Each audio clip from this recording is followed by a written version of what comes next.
Hello students, welcome to रोशन की class YouTube channel. दोस्तों, आप सभी का आज की इस दैनिक पाठ्य योजना की वीडियो में एक बार फिर से बहुत बहुत स्वागत है। आज की इस वीडियो में हम देखने वाले हैं यहाँ पे विज्ञान की पाठ्य योजना, और ख़ास तौर से कह सकते हैं तो उप विषय हमारा आज का है जीव विज्ञान। तो पूरी वीडियो देखिएगा। काफ़ी लोग यहाँ पे कह रहे थे कि जीव विज्ञान की उनको पाठ्य योजना देखनी है चाहिए, तो यहाँ पे आप लोगों के लिए ये वीडियो है। तो अगर वीडियो अच्छी लगे तो प्लीज़ वीडियो को लाइक करिएगा, और ऐसी ही वीडियोस देखने के लिए रोशन की क्लास यूट्यूब चैनल को सब्सक्राइब करना मत भूलिए। नीचे सब्सक्राइब बटन उस पर क्लिक करके सब्सक्राइब कर लीजिए, साथ ही साथ बेल आइकन को दबाना बिल्कुल मत भूलिएगा। तो अब चलिए शुरू करते हैं आज की वीडियो। यहाँ पे देखिए, सबसे पहले देखिए लिखा गया है पाठ्य योजना या फिर दैनिक पाठ्य योजना। आपके कॉलेज में जो भी कहें लिखने के लिए उसको लिखिएगा, उसके सामने नंबरिंग कर लीजिएगा, 1 2 3 4 जो भी नंबर होगा उसकी नंबरिंग कर लीजिएगा। नेक्स्ट आपको दिनांक लिखना होता है, जिससे ये पता चलता है आपने किस डेट में कौन सी पाठ्य योजना पढ़ाई है। कक्षा हमारी आज की है 7वीं। कालांश है द्वितीय। कालांश आप अपने अनुसार लिखिएगा। कालांश को काफ़ी कॉलेजेस में चक्र कहते हैं। इसका मतलब होता है किस पीरियड में आप, अगर सेकंड पीरियड में गए तो यहाँ पे सेकंड लिखा जाएगा, थर्ड में गए तो थर्ड लिखा जाएगा। विद्यालय का नाम लिखना होता है, जिस विद्यालय में आप पाठ्य योजना पढ़ाने के लिए जाएंगे, जहाँ पे आपकी ट्रेनिंग होगी, उस विद्यालय का नाम लिखना होता है। अपने विद्यालय के जहाँ पे आप पढ़ रहे हैं वहाँ उसका नाम नहीं लिखना होता है। समय यहाँ पे आपको लिखना होता है कब से कब तक। ज़्यादातर कॉलेज में ये नहीं होता। अगर लिखने के लिए कहा जाए तो लिख लीजिएगा कि 8 बजे से 8:30 बजे तक, 9 बजे से 9:30 बजे तक, 9:30 से 10 तक, ये लिख लीजिएगा। और यहाँ पे अगर समय टोटल यहाँ पे बात की जाए तो यहाँ पे समय 35 मिनट या 30 मिनट जो भी आपको कॉलेज में मिले वो लिख लीजिएगा। नेक्स्ट है संबद्ध इकाई। आप किस इकाई से आप पहले प्रथम इकाई पढ़ा रहे हैं, द्वितीय इकाई पढ़ा रहे हैं, उसको लिखिएगा। विषय विज्ञान का है, पहले बता चुका हूँ। और ये पाठ का क्रमांक है, जैसे 9वां पाठ पढ़ा रहे हैं तो 9 लिख दीजिए। और यहाँ पे हम अगर प्रकरण की बात करें तो प्रकरण है हमारा आज का अमीबा में पोषण। नेक्स्ट अब आता है हेडिंग आपका उद्देश्य। इसी को ही विशिष्ट उद्देश्य भी कहते हैं और प्राप्य उद्देश्य भी इसी को कहते हैं। इसका मतलब होता है आपका जो चैप्टर है, जैसे हमारा आज का चैप्टर क्या है, अमीबा में पोषण।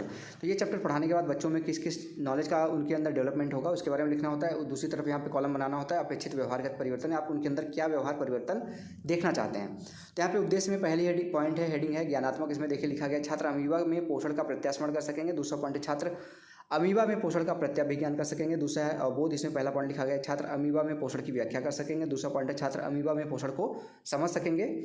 तीसरा हेडिंग है ज्ञानोपयोग। इसमें देखिए पहला पॉइंट लिखा गया है छात्र अमीबा में पोषण से संबंधित ज्ञान का प्रयोग उच्च अध्ययन में कर सकेंगे। और दूसरा पॉइंट है छात्र अमीबा में पोषण से प्राप्त ज्ञान का दैनिक जीवन की नवीन परिस्थितियों में उपयोग कर सकेंगे। अगली हेडिंग है कौशलात्मक। इसमें देखिए लिखा गया पहला पॉइंट छात्र अमीबा में पोषण की जानकारी प्राप्त कर सकेंगे। और दूसरा पॉइंट है छात्र अमीबा में पोषण को चित्र द्वारा प्रदर्शित कर सकेंगे। अगली हेडिंग यहाँ पे अभिरुचि। अभिरुचि में देखिए पहला पॉइंट लिखा गया है छात्र अमीबा में पोषण के विषय में जानने में रुचि ले सकेंगे। दूसरा पॉइंट है छात्र अमीबा में पोषण से के विचार विमर्श करने में रुचि ले सकेंगे। अगली हेडिंग है अविरत। इसमें देखिए लिखा गया है छात्र अमीबा में पोषण से संबंधित ज्ञान को अन्य विद्यार्थियों के साथ साझा कर सकेंगे। अब अगली हेडिंग आती है सहायक सामग्री। सहायक सामग्री के अंतर्गत आपकी जो शिक्षण कार्य के बीच में समय के अंतर्गत आप जिन जिन सामग्रियों की सहायता लेंगे शिक्षण कार्य करने के लिए, तो उन सभी चीज़ों को यहाँ पे लिखना होता है। तो देखिए लिखा गया लपेट फलक, चौक, डस्टर, संकेतक आदि। शिक्षण विधि या फिर प्रविधि है तो व्याख्यान विधि है। प्रश्नोत्तर यहाँ पे कर लीजिएगा, सुधार लीजिएगा। विधि नहीं होती, प्रश्नोत्तर प्रविधि होती है, इसको सुधार लीजिएगा। पूर्व ज्ञान है, आपसे क्वेश्चन पूछा जाता है ना यहाँ पे, इसलिए मैं बता रहा हूँ कि प्रश्नोत्तर क्या होती है, प्रविधि या विधि, तो प्रविधि होती है। पूर्व ज्ञान में देखिए लिखा गया विद्यार्थी अमीबा में पोषण के विषय में सामान्य जानकारी रखते हैं। अब लेसन प्लान का सबसे इंपॉर्टेंट हेडिंग आता है प्रस्तावना। प्रस्तावना प्रश्न को 3 कॉलम में डिवाइड करना होता है। देखिए यहाँ पे क्रम संख्या लिखा गया छात्राध्यापक या फिर छात्राध्यापिका कथन। प्रश्न यहाँ पे लड़की हैं तो छात्राध्यापिका हो जाएगा, लड़के हैं तो छात्राध्यापक हो जाएगा। दूसरी तरफ छात्र क्रिया। इसका पहला प्रश्न पूछेंगे बच्चों से आप, वे जीव जिनका शरीर एक कोशिका से मिलकर बना होता है उन्हें क्या कहते हैं। बच्चे बोलेंगे एक कोशिकीय जीव। दूसरा प्रश्न है एक कोशिकीय जीव का उदाहरण बताइए। तो एक कोशिकीय जीव के उदाहरण 100% यहाँ पे अमीबा बोलेंगे बच्चे। तीसरा प्रश्न है अमीबा कहाँ रहता है। बच्चे बोलेंगे जलाशयों में। चौथा प्रश्न है जलाशयों में जीवों द्वारा अमीबा को क्या प्राप्त होता है। बच्चे बोलेंगे पोषण या फिर भोजन, ऐसे बोल सकते हैं। एक ही बच्चा तो है नहीं, अलग अलग आंसर मिलेगा आपको यहाँ पे, तो कोई ना कोई बच्चा जरूर पोषण बोलेगा। पांचवा प्रश्न फिर बनता है अमीबा में पोषण किस प्रकार होता है। तो ये बच्चे हो सकता है बता दें, कोई बच्चा हो सकता है बता दे, लेकिन ज़्यादातर बच्चे नहीं बता पाएंगे इस चीज़ को। तो ये समस्यात्मक होगा। देखिए यहाँ पे समस्यात्मक लिखा गया है। जैसे समस्यात्मक होगा अपना उद्देश्य कथन बोलिए। उद्देश्य कथन में देखिए यहाँ पे लिखा गया है बच्चों आज हम अमीबा में पोषण के बारे में विस्तारपूर्वक अध्ययन करेंगे। अब आता है प्रस्तुतिकरण। प्रस्तुतिकरण हेडिंग को देखिए यहाँ पे लिखा गया प्रस्तुतिकरण। इसको आपको 4 कॉलम में डिवाइड किया गया है। अध्यापन बिंदु या फिर इसी को शिक्षण बिंदु भी कहते हैं। छात्राध्यापक या फिर छात्राध्यापिका क्रियाएं, छात्र छात्रा क्रियाएं और श्यामपट्ट सामग्री या फिर श्यामपट्ट कार्य भी लिख सकते हैं। विकासात्मक प्रश्न यहाँ पे है अमीबा को किस यंत्र द्वारा देखा जाता है। बच्चे बोलेंगे सूक्ष्मदर्शी द्वारा। दूसरा प्रश्न है सूक्ष्मदर्शी द्वारा कौन से जीव देखे जाते हैं। बच्चे बोलेंगे सूक्ष्म जीव। तीसरा प्रश्न है सूक्ष्मजीव अमीबा में पोषण किस प्रकार होता है, तो इसको नहीं बता पाएंगे बच्चे, आपको पहले ही बताया कि इसके बारे में नहीं बताया, बच्चों को समस्यात्मक हो जाएगा। अब यहाँ पे पहला शिक्षण बिंदु है अमीबा में पोषण। छात्राध्यापक कथन में यहाँ पे लिखा गया है अमीबा एक कोशिकीय जीव होता है। यहाँ पे देखिए 2 बार होता है लिख दिया गया, इसको कट कर लीजिएगा। अमीबा उंगली समान प्रवर्ध निकालता है जिसे पादाप कहते हैं। अमीबा का भोजन जलाशयों में उपस्थित सूक्ष्म जीव होते हैं। सूक्ष्म जीव की उपस्थिति का पता लगाने पर वह उसके चारों ओर पादाप विकसित कर खाद्य धानी बनाकर उसे निगल लेते हैं।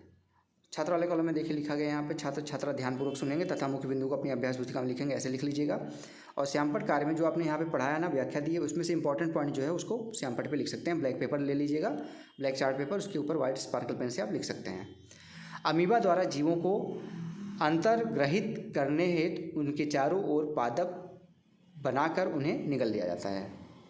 बहुत प्रश्न है, अमीबा में निगले समान प्रवर्ध क्या कहलाते हैं, बच्चे बोलेंगे पादाप। उसके बाद यहाँ पे दूसरा प्रश्न है पादाप द्वारा अमीबा अंतर्ग्रहित करता है सूक्ष्म जीव को या फिर भोजन को। अब विकासात्मक प्रश्न फिर दूसरा है यहाँ पे, पाचन हेतु क्या आवश्यक है, बच्चे बोलेंगे पाचन रस।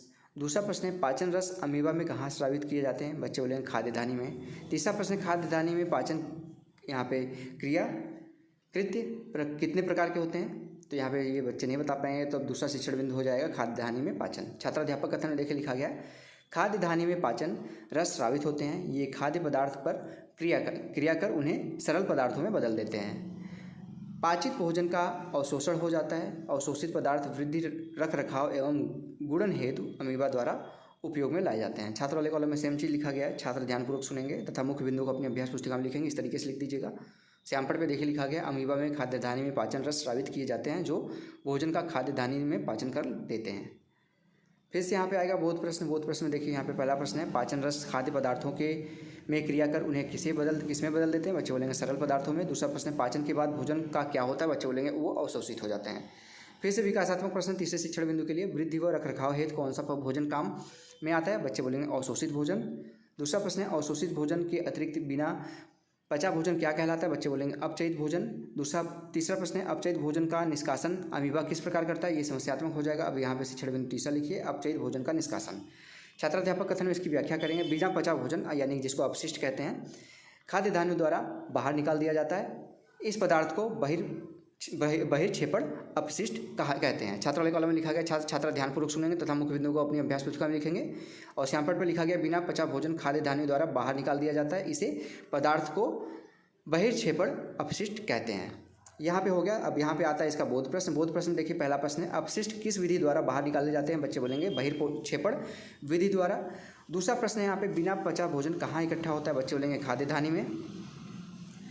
अब इसके बाद आता है यहाँ पे आपका अमीबा के बारे में, यहाँ पे फिगर बना के ले जा सकते हैं, इसको मैं यहाँ पे दिखा दे रहा हूँ। देखिए यहाँ पे अमीबा है, केंद्रक यहाँ पे उपस्थित है, इसका खाद्य धानी ये हैं आपके छोटे छोटे जो हैं, और ये जो अपशिष्ट था इसको बाहर निकाल दिया गया है जिसको कहते हैं बहिर्क्षेपण अपशिष्ट।